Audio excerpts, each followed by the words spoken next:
Savol shundan iborat ediki, Alloh ismi yozilgan qog'ozga yoki jurnalga yoki oyatlar bo'lsa, keyin hozir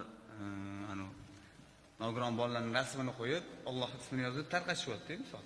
U qog'ozlarni nima qilsa bo'ladi? Misol u yerga, misol pastga ham misol qo'yishga, chunki Allohning ismi bor-ku. Bitga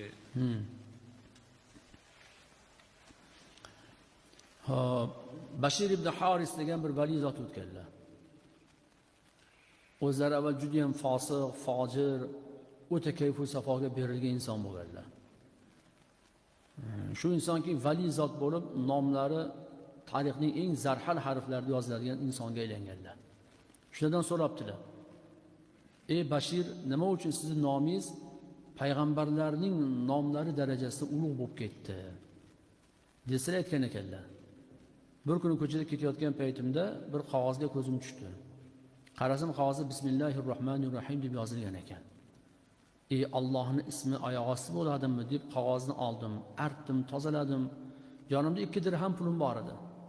Bozorga tushdimda 2 dirham pulimga xushbo'ylik sotib oldim. Eng qimmatbaho, yaxshi toza xushbo'ylikni sotib oldimda, haligi qog'ozni o'sha xushbo'ylik bilan xushbo'ylantirdim. Xushbo'ylantirib, qog'ozni yuqori joyga saqlab qo'ydim. Uxlab qolibman.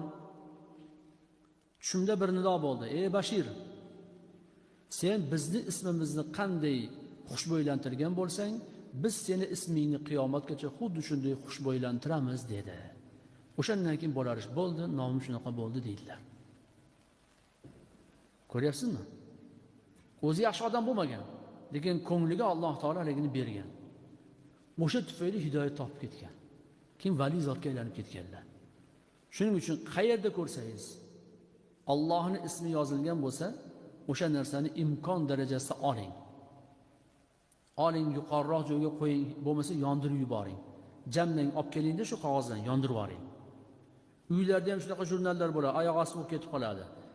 Ayollarimiz bu borada ko'proq beparvo bo'lishadi, olib somsa o'raydi, qatlama o'raydi, nonni tagiga qo'yadi, yo'lmasa javonlarning tagiga qo'yib yuboradi-da, qarasangiz u yerda Allohning ismlari bo'ladi. Olingda hammasini yondirib yuboring. Imkon yo'qmi saqlab qo'yishda? Yondirib yuborish kerak. Yondirib yuborsangiz hech saqlamaydi. Chunki foydalanish mumkin bo'lmagan narsani yondirib yuborish kerak. Hattoki Allohning kalomi Qur'oni Karim foydalanishga yaroqsiz holga kelib qoldi.